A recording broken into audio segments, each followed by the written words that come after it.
Think we are on. Awesome. Okay. COVID, first episode of the COVID-19 quarantine pod BN. I've got my makeshift pod BN studio set up. It is appropriately decorated over there. And I want to welcome Jamie and Kelly Mathy to come and chat about their experiences with things. Thanks for getting on with me today, guys. Good morning. Absolutely. So I'm glad you guys wanted to come talk to me because you have been hit in a lot of different ways with this from your different uh, businesses and professions and community involvement and stuff. So I just wanted to hear about what your experiences have been and how you've been holding up. So where do you want to start? You want to start with Red Raccoon and Decorator's Grocery? Sure, we can start there. Yeah. So are those have you had to totally shut those down at this point? Yeah, Red Raccoon is definitely considered a non-essential business. So we shut it down on the last day that the governor said that we could be open, which was that Saturday at 5 p.m. We everybody in the community knew what was happening. So we had a really good day of sales that day, and then we, closed the door and took all the money out of the place and deposited in the bank and took the valuable stuff out of there and secured it and kind of did it was really a weird experience of the exact opposite of opening a business is going through and unplugging everything and okay, what do we do about, is there any food in the soda cooler that for anybody's lunches, and worrying about the stuff because we didn't know when we were going to be there again next. So it was a really surreal experience, and I can say that I didn't have a great day. So it was kind of emotional. So It was. Yeah, the Decorator's Grocery, we started slowing things down. Most of my staff were in their 60s and 70s, so they didn't feel safe working, and I didn't want them working. So we scaled back hours for the week before the governor's mandate went into effect. We did a lot of curbside delivery type things at that time, and then on the Saturday of, I don't even remember what the date was at this point, but that Saturday we closed at noon. And very similar to Red Raccoon, whereas we've turned the heat way down, put things away, and then kind of locked it down for some hibernation, for lack of a better word, I suppose. Tyson, you don't want to hear this, but we can't hear you at all. Okay, that worked now? Yeah, that's better. Okay. I get to understand why you guys weren't responding to what I was saying. Do you have any perishable stock there at all? Was that much of a concern? It's really not. Most of our product has a shelf life of over a year. So, the difference being is we're just not bringing in a whole lot of new stock. So everything's kind of just in a holding pattern. But we made sure that anything that was perishable, I gave to people so they could use it and enjoy it. So those two are just 100% shut down now. You're not trying to do any kind of supplemental operations or anything like Well, that. there was a clarification last week from the governor's office that said basically that small retail operations could have one person go in and pack things up to ship stuff that was sold online. So at this point, both of our businesses are doing limited sales of stuff online, and we have to ship everything. It I've asked for clarification from the governor's office. If one person can go in and pack stuff up and ship it, can one person deliver stuff locally around town? It seems to me that fewer hands would be touching product if that's what we're concerned about. And, I mean, a lot of the big box stores are, considered essential because they have food in them, but that doesn't stop them from selling everything else in their stores either. So it's kind of a little bit of a double standard, it seems like. And but we're both trying to follow the rules and trying to, this is the rules that have been laid out, and we're trying to work within those rules. So, Yeah. So, I assume most of the people most of your employees are just out of a paycheck at this point, effectively now, huh? I'll let him talk. I'll be right back. Go ahead. well, so not true for the game store. When we started working on, um, when we closed down, my only full-time employee is Jesse. He's the store manager, and he's a salaried employee, so he's still getting paid. We had been working towards having a website available for the store anyway. And so Jesse has just been working from home on the store website. And then once we got the clarification we could actually sell stuff online, he helped me finish getting that up and running. We weren't planning on launching the website until sometime this fall, hoping to have it ready for the Christmas season. And we stood it up now, and it's not pretty and it's not perfect, and there's broken links and everything, but the store part of it actually works okay. The just Okay. everything that's non-essential to the store is completely broken. So Jesse's working from home.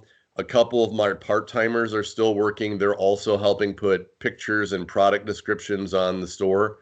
We have about 8,600 products in the store, Wow. and every single one of those needs a picture attached to it, right? Every different color of paint and every different type of paintbrush and every different model kit. So I've got 3 people that are still working on out of my staff.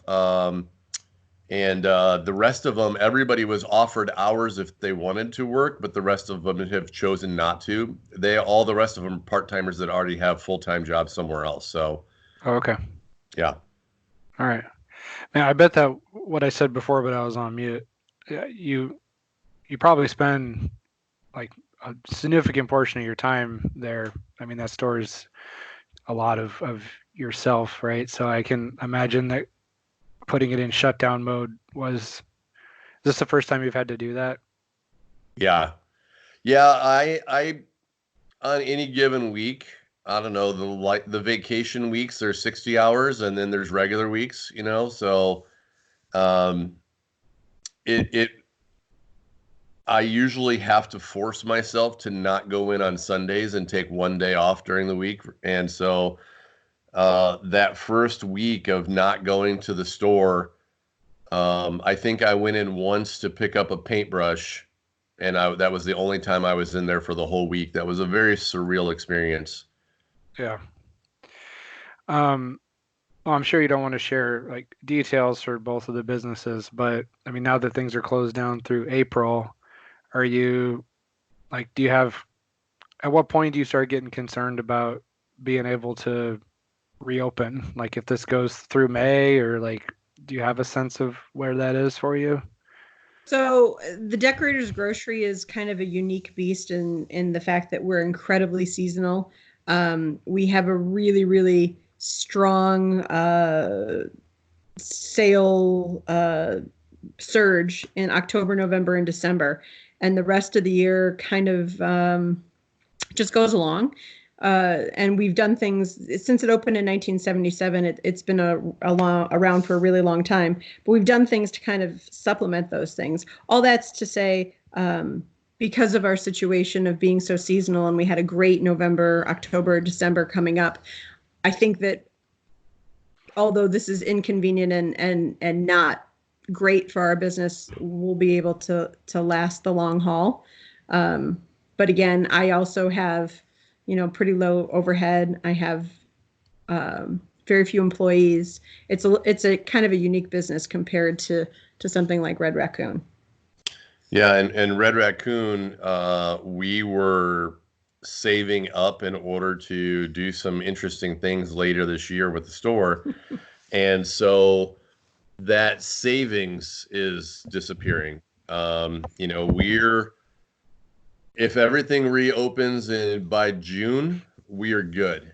If we start getting into July, then I start getting really, really concerned at that point, right? So, um, but again, I think that because we were, in a saving mode to save up for some other stuff, that's what's going to make it better. There and I don't know that every business had been doing that, right? I had been um, purposely not taking money out of the store that probably was what should have been my paycheck in order to save up, and not even being aware that this was going to happen. It completely caught everybody off guard. Yeah. Uh, but By contrast, you could have just made those big investments. It could have come. I'm sure that there are businesses in town who have just made big capital investments who yeah, aren't in that situation. So yeah, nobody knew. I mean, so it caught it. It happened so fast. I had gone to a game industry trade show in Reno, Nevada, and from the time that I flew out on Sunday, and then when I got back on Friday, the entire world had changed. And we were all there at the trade show. It was probably the last major trade show that happened in the United States. And we were all there going, should we all be in the same room together at this point? Should we be staying away from each other? I mean, that one week, I bet you I washed my hands 200 or 300 times every time I touched a doorway or a hallway or an elevator button, you know? yeah, So, I was in a similar place the first week of March. I was in Atlanta to meet a vendor for work, and so we're just shaking all kinds of people's hands and staying in hotels. And I just was. Um, we actually landed, and then State Farm announced an hour after we landed that they were canceling all travel in March. So we were like, well, we assume that means we can come back, right? So, but we had to all kind of verify that. Um, but yeah, it was weird to figure out. It went from like just being, oh, well, this is the annual like media getting worked up about some disease somewhere thing to all of a sudden like a very, very surreal situation. yeah. Because um, so the other way you guys are getting hit here is with school being closed, right, Kelly? Correct. So my son being in your class, we've been seeing a lot of things you've still been doing to connect. I'm sure partially to help the kids, but also partially just to help yourself get through everything. I run very much on routines, and I do really well when I have a lot to get done, and pretty much every facet of all of the things that make my life run stopped very, very, very quickly. And so early on, I realized that I needed, and with some prompting of parents, right? Everybody saw those memes when this all started, like we're going to find out what homeschooling looks like real, real quickly for a lot of parents. And it's not that parents don't know how to do it, it's just they haven't done it. And so I was comfortable with a couple of different platforms, and I just kind of started up right away. Yeah. So clearly I know what you're doing, but just for people listening or watching, can you share how you've been connecting with the kids? Sure. So I kind of reversed the math curriculum that I've been working on in the morning for third graders. And so I just do a Facebook Live video. And before I left, as all the other teachers were, we got very little notice with all of this, as did everyone. But I went and I made digital copies of the entire math curriculum. So I started using that by doing math lessons on a Facebook Live platform in the mornings, and then kind of developed more things. And then I teach for fourth grade math in the evenings, and then I'm reading Harry Potter out loud, thanks to J.K. Rowling releasing copyright laws for teachers to read aloud to their students at night. So, oh, I didn't know she had done that. Yes. She started doing that after I started, but I figured that was who was going to come after a fourth grade teacher reading Harry Potter to her students. Yeah. I started about 2 weeks ago. I started Zoom meetings for the students to just come together and meet. Some teachers are using them as an educational platform, but I really think that the social component, especially this year, I have a lot of students that are that need that interaction. And my classroom doesn't run on technology at all. So this was a huge swing for me. And I look at those Zoom meetings as an opportunity. We use the technology to communicate, but we're not using the technology beyond giving us a window in each other's lives. So yeah. My son is like me, where he's very extroverted, and this is like kryptonite for us. So we just slowly see our like energy levels winding down the more that we're isolated. And so, yeah, he really values those morning check-ins with with his crew there, Yep. and then It's and crazy then watching those videos. They're just they can barely contain themselves. It's like bottled energy. yeah. We also found I didn't know that there was a messenger for kids, like a Facebook Messenger for kids, where you can connect through your parents' accounts. And so a lot of we found that out, and a lot of my my boys' friends and them have been able to connect where they can do like some rudimentary messaging back and forth, and it allows them to play real simple, silly games with each other. And even my 5-year-old who can't write, he doesn't know how to write anything yet, doesn't know how to read or write, but they can still send like emojis and videos and stuff back to each other. So Oh, they've nice. been able to keep in touch that way directly too. That's very valuable for them. Yeah. Awesome. Well, and Yeah. a lot of places like libraries are making a ton of resources available for free as well. So I think Yeah. that's helping. And I see a lot of parents that are out there sharing, like, look what I just found. This kept my kids entertained for 45 minutes. Yeah, that's something with we're big library supporters here, and that's something that we've been reflecting on, that when times are good, then you start getting these questions of like, well, why do you have the library? Why you spend all this money on these things? And but now a lot of the things that the library has, like even the Wi-Fi that you can use from the parking lot, Yep. um, or a lot of the online materials and the digital materials that they have are coming in really handy now. So it's nice Yeah. to see. And now you can get your library card online. Oh, didn't know that. Yeah, Rhonda Massey let me know that last week. So Yeah. you can actually get a library card online. So it's not like, well, I don't have a library card now, I can't access the library. They've adapted to allow people to get them from where they're at. Yeah. Okay. Yeah. I use the library to listen to audiobooks. So while I'm going around the house and cleaning and tidying and or doing dishes or whatever I'm doing, I listen to audiobooks from the library that way. Yeah. Yeah. So going back to school real quick, the now we've started e-learning days. So now we're fully supposed to be doing homeschool, quote unquote. Um, what's the if I my wife's mostly running that while I'm working, but am I understanding right that now it's kind of like maintaining for this week and then building in the next week? They're really not sure. ISBE kind of quickly put together these standards, and as it sat prior, we were supposed to go back April 8th. That's been extended. The guidelines that we've been put forth through District 87 is just right now maintenance. So from District 87, the timeline, we all met on Friday or Monday rather, and we're taking the next 3 days to communicate with parents to make sure that everybody is where they need to be and that we have correct contact information. And every teacher is putting together a remote learning packet, and those are either getting mailed or emailed, going out on Friday or Monday, depending on whether it's emailed or mailed. And everything is centered around maintaining skills. So the goal is for parents or teachers to remember that there could be limited access to devices, so not to put a lot of technology-based learning and things that don't require a lot of interaction with parents, because a lot of parents are working. So these are really self-driven maintenance of skills, a lot of things that they can do independently with or without help from an adult. Mm-hmm. I think going forward that might change a little bit, but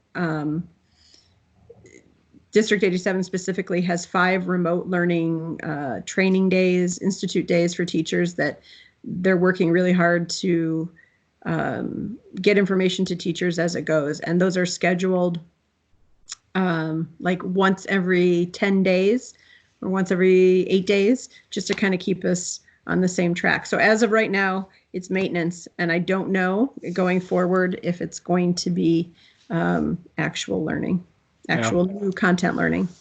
Okay.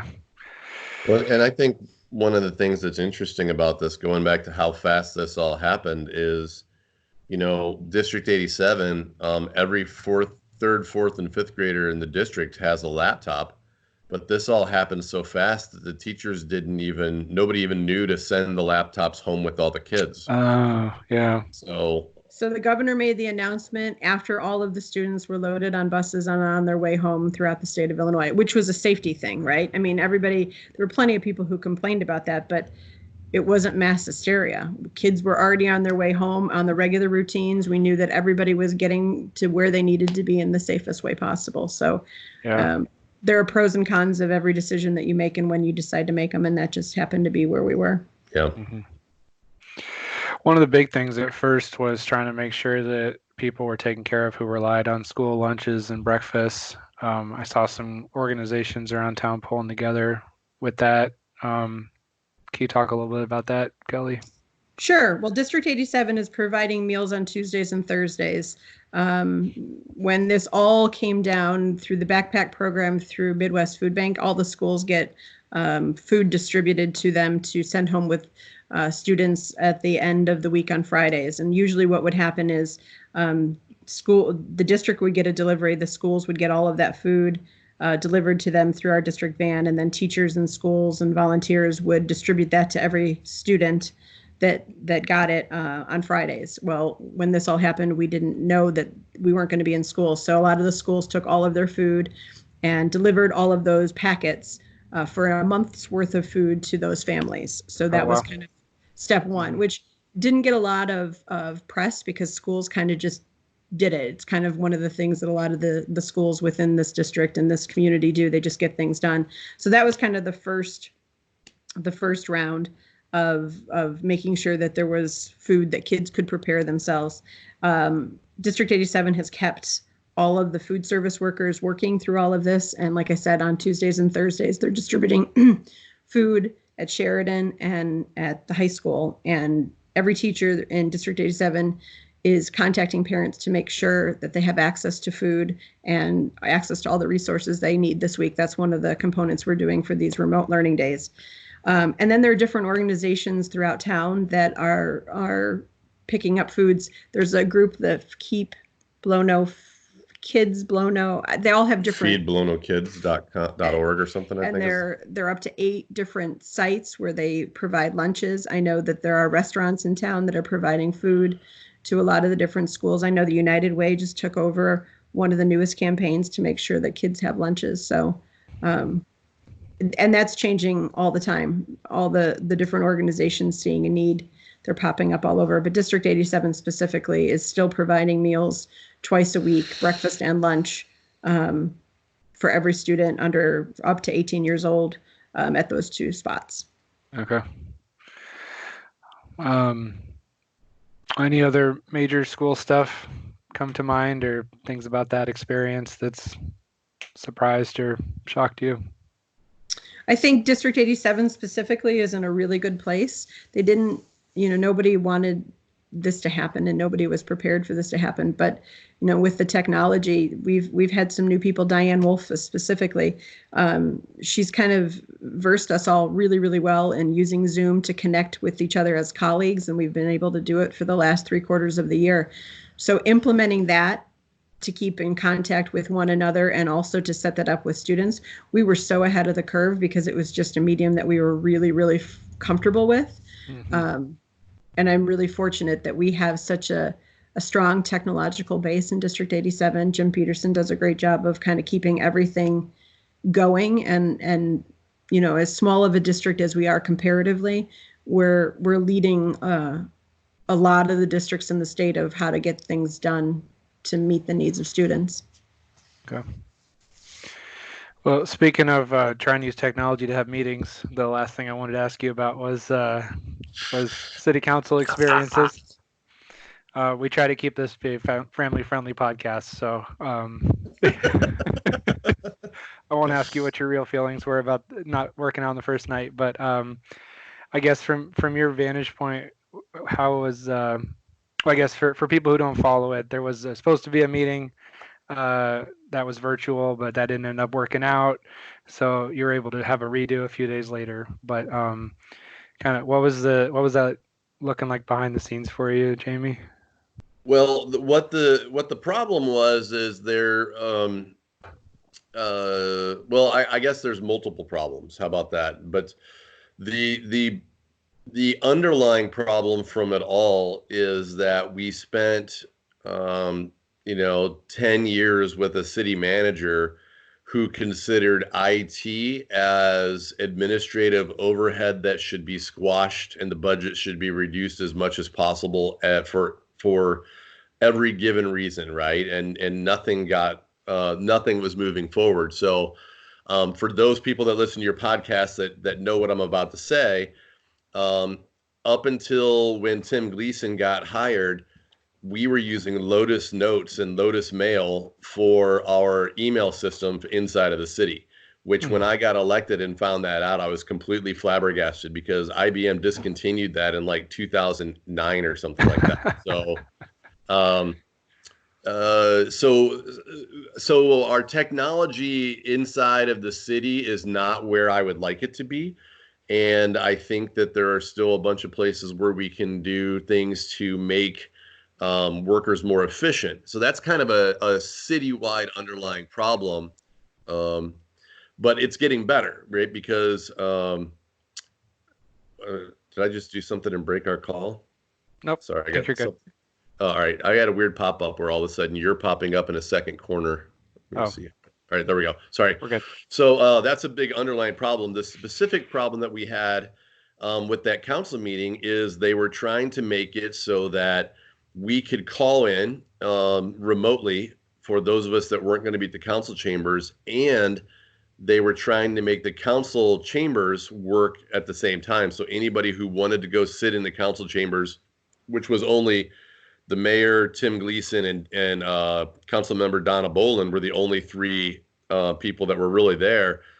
But people who wanted to go there and listen live, they wanted to try to make it so it worked online and in the council chambers at once.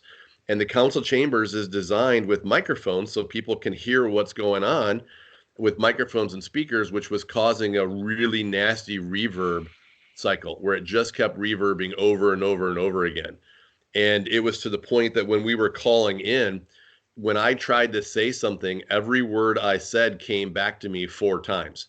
And it, I don't know if you've ever experienced that, but you can't even maintain a coherent sentence in your Yeah. head Hmm. when you just keep hearing you're bombarded with your own sound over and over and over again. So we couldn't understand what was going on the phone. They weren't experiencing that in the council chamber, so they didn't know what we were talking about. And I was just trying to get them to mute every microphone that wasn't somebody actually talking at the time. And finally, and IT also was, they were given a half an hour to figure it out, right? To make this meeting work. So I'm not faulting our IT guys for doing everything in their possible to try to stamp it out. When we rescheduled the meeting on Thursday, we went through a protocol where every microphone and every phone person calling in was kept muted unless it was your time to speak. Hmm. So we did figure out what we needed to do to hold the meeting. And we successfully had a emergency meeting on last Thursday, and then I think that we're going to be able to do that the same going forward for all future meetings until this all gets resolved too. Okay. So a lot of people did not want to use video for the meeting, for the Zoom meeting, and for various reasons. I think that, but the next step is I would like to see us use Zoom and use video as well, because I think it helps people if they can see who's talking and what's going on. And there's a lot of things in facial cues that you can see what's going on that helps you interpret what people are saying better. And so I would like to see us get to add video into it, but it's better to have some meeting than no meeting, I guess. Yeah, that's what the county board did. They did a Zoom meeting with all, 85 members or however many they have. So should be able to be to work out as long as there was a public interaction option, I guess. Yeah. Um, We took yeah. we took public comments by we let people email them in for the governor passed a bunch of new rules that allowed for us to have e-meetings, and it allowed for electronic public comments, which we've never been able to do before. So there's some good things that, if there's a silver lining in this is advancing some of the rules around public meetings into the 21st century. Hmm. Yeah. Yeah, for sure. That's what I've been thinking about a lot of like work from home arrangements or telework arrangements, that this might be something, learnings that we keep to help move us forward in this regard. Because right now, if someone can't be at a meeting physically, it's very hard for them to call in and be a part of the meeting. Yeah. Have that on planning commission. We never even try to call in, but then we'll have attendance and quorum issues because if somebody's, got to travel for work or a family commitment or something, then there's not Right. a way for them to participate even if they're available at that time. Right. Well, and I think we can make some long-term changes to our code to allow every one of our commission meetings to work this way. You know, for city council, we've had a call-in phone number that I've been able to use when I'm traveling for work. And that works just fine, except for there's no video component to it. So anytime there's a council meeting that involves a presentation of any sort, you can't see that presentation. You can watch the YouTube stream, but the YouTube stream is about 3 minutes delayed from what's really happening. So then you've got that dissonance again of you're listening to the real-time conversation, but then you're watching the YouTube stream that's 3 minutes lagged behind. So people are asking questions about screenshots that you've never even seen yet. Yeah. If we can get all this worked out and just use something like a Zoom or a GoToMeeting or whatever the platform is, and actually participate in real time and see the presentations in real time as they're happening, I think that's a much better solution for everybody. Yeah. Yep. Well, good. Yeah, good learnings. And yeah, I've definitely had that reverb happen quite a bit at work. We usually call it going back in time, at least on my team. It sounds Yeah. like if somebody doesn't mute their laptop properly, then all of a sudden we're going back in time. Yeah. So I don't want to.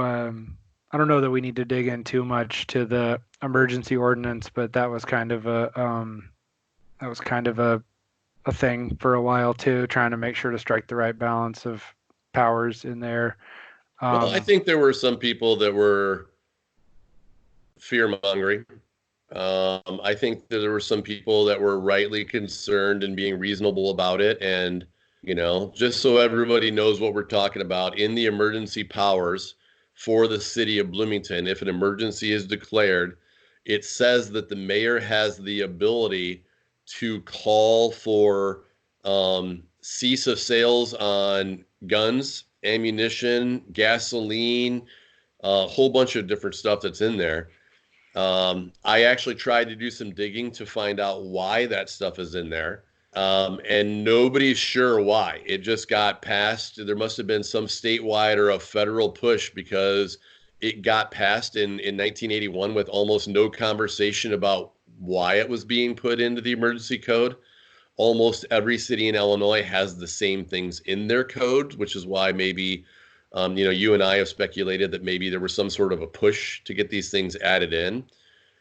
I can't tell you why, unless it was something to do with the Cold War scare or something. I mean, 1981, there wasn't really a whole lot happening that I can think of in the world other than the Cold War with Russia. But everybody has all these same provisions in their city codes, and like I said, there were people in town that were definitely fear mongering that this was people trying to take away their guns.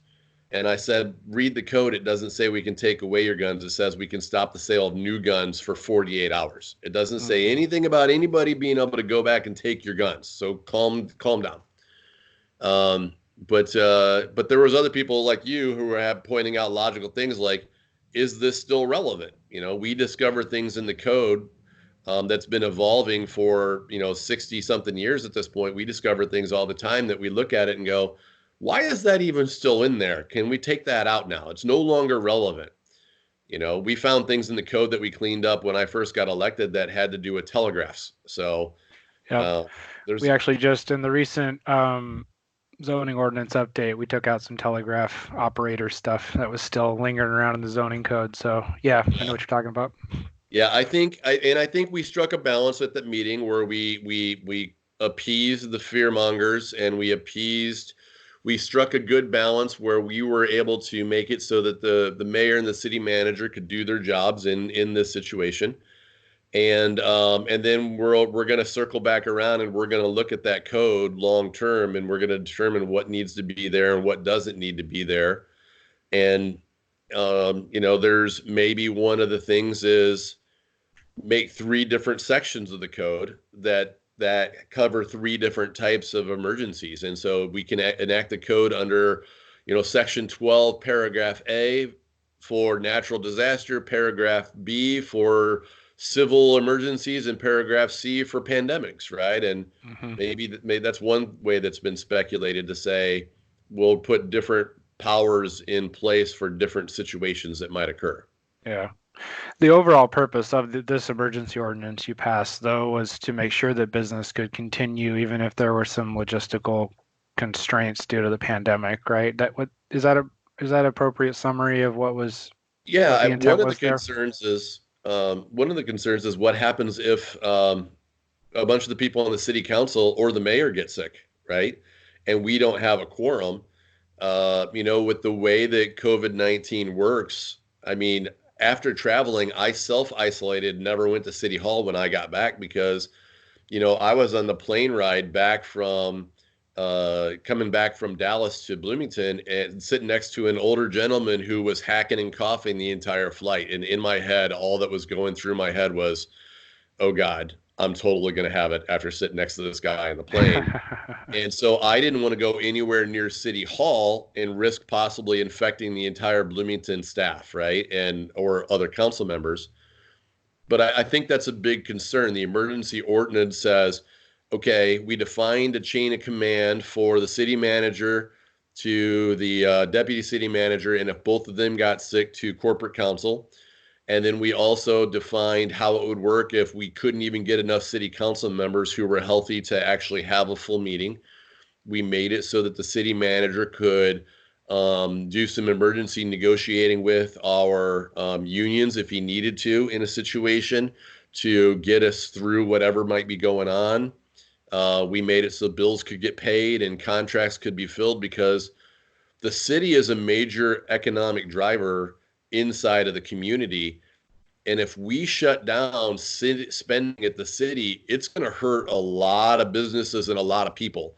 And if employees aren't getting paid, then they're not going to be able to take that money. They're not going to be able to shop and go get groceries and make their mortgage payments and things of that nature. There's going to be a ripple effect that stems all the way down from that city budget. So all of those types of operations are now safe.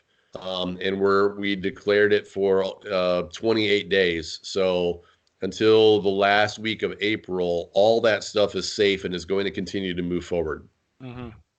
Yeah, yeah, good to see. No, I thought I was very happy with the approach that you guys took. I thought that it was wise to assure people that those strange provisions weren't going to get put in place, but there needed to be a little bit more agility to act in these Yeah. times in different weird situations. Um, so yeah, I know a lot of work went into that at a time when you were trying to cope with, you and others were trying to cope with a lot of uncertainty. So, um, Yeah. so appreciate Yeah. that. Multiple people in city council, I mean, are watching, are trying to, as an example, council member Kim Bray, she works, her job is disaster management, right? And disaster response for a large insurance provider. And so she's been, working as hard as she can. And she's actually been stuck in South Carolina trying to figure out how to get back to Illinois, because, how to safely get back here when everything's shut down. And she doesn't want to be a carrier, a vehicle to move the COVID-19 virus as well. So Mm-hmm.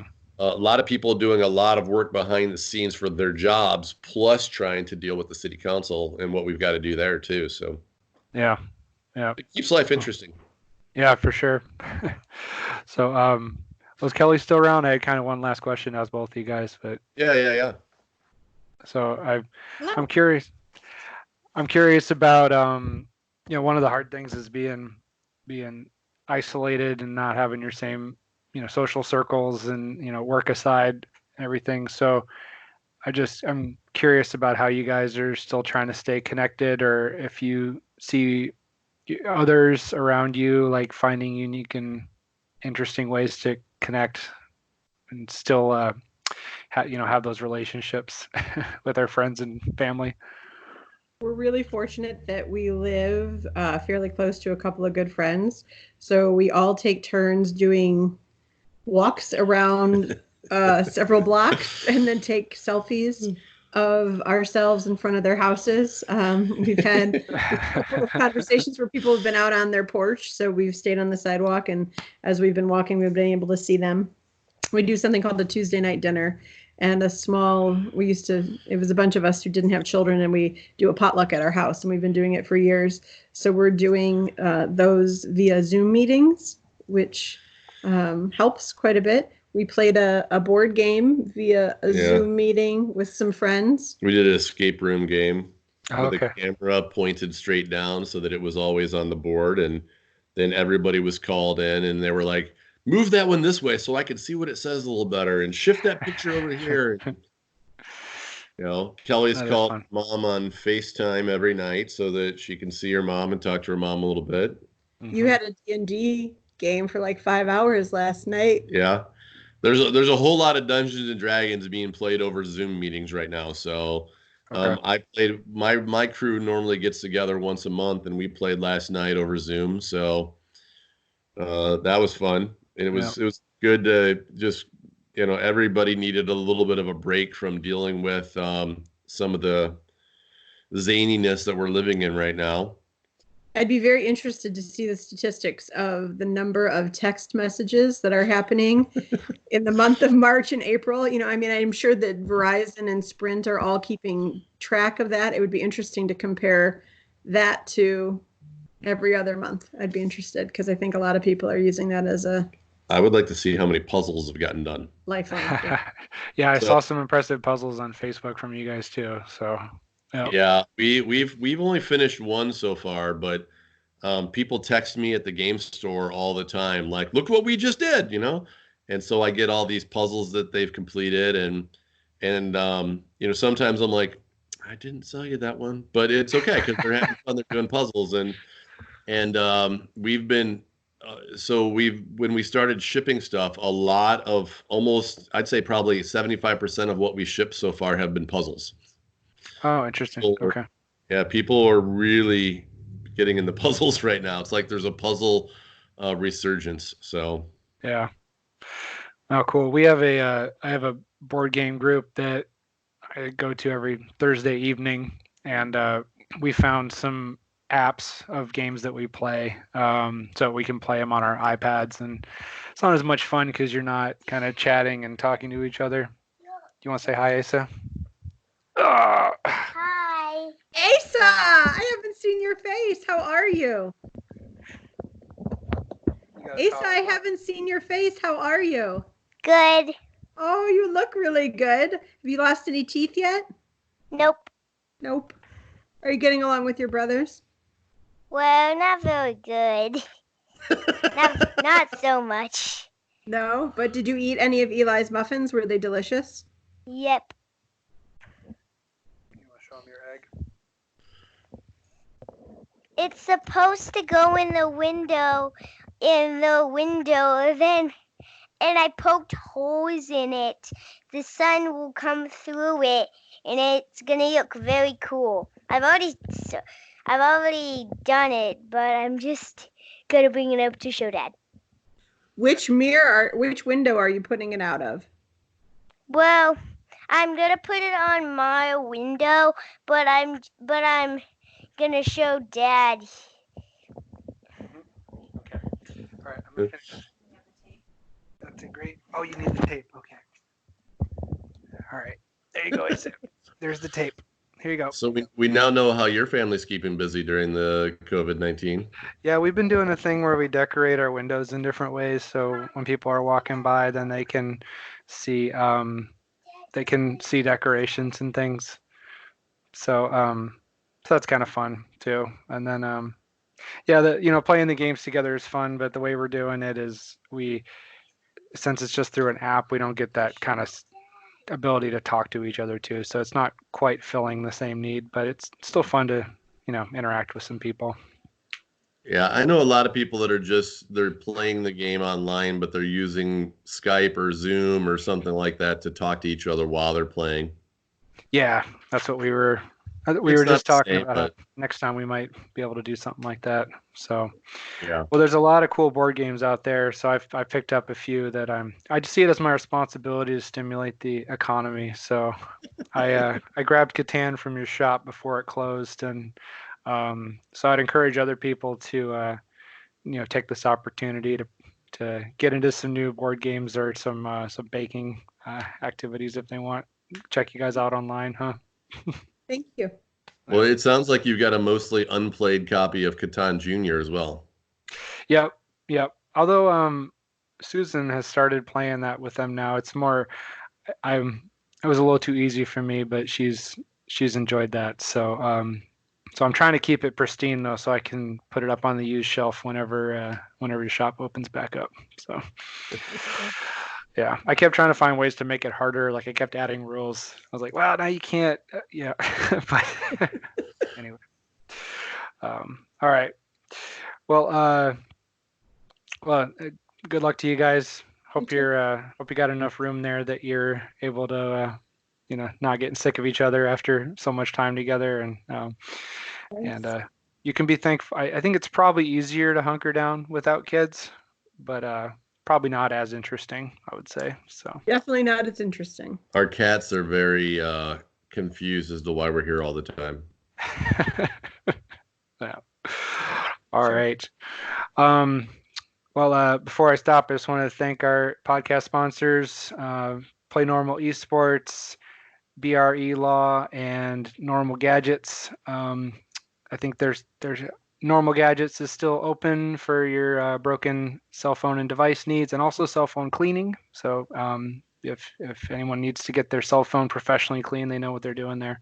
And I actually don't know if BRE Law offices are open, but give them a call if you need anything. They'll probably get back to you on the phone. So. All right, guys. Good luck. I'll see you tonight for Mathy Math and for Harry Potter. Are we on the second to last chapter then? Is that where we are? We are on the second to last chapter. We're going to be done tomorrow, and then we'll start Harry Potter #2 on Friday. I was going to say Neil Gaiman actually released the rights to all of his books and works as well for anybody that wants to read. He's got a lot of cool kids books like Coraline and stuff. So Oh yeah, yeah. We're sticking with Harry Potter. Okay. Thanks, guys. See you later. See you later. Bye.